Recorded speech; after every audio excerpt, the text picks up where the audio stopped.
let's just switch a Jira project with our TestRay app installed. You need to go to this test suite page.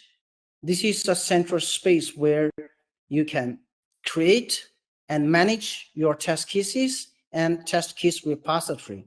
Let's say today we are going to test Gmail app. So you can simply go to this add button to create like Gmail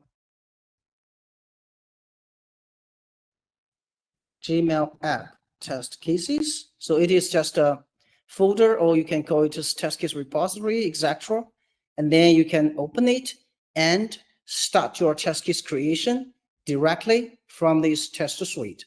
Here, if you see this plus icon, it is test case icon. Click on that.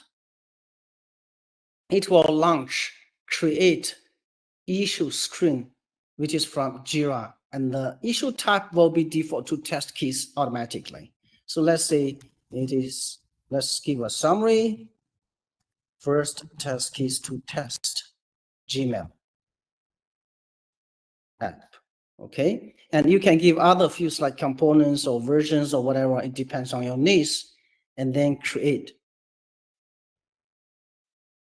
Once the creation is done, you see these test keys will be presented inside this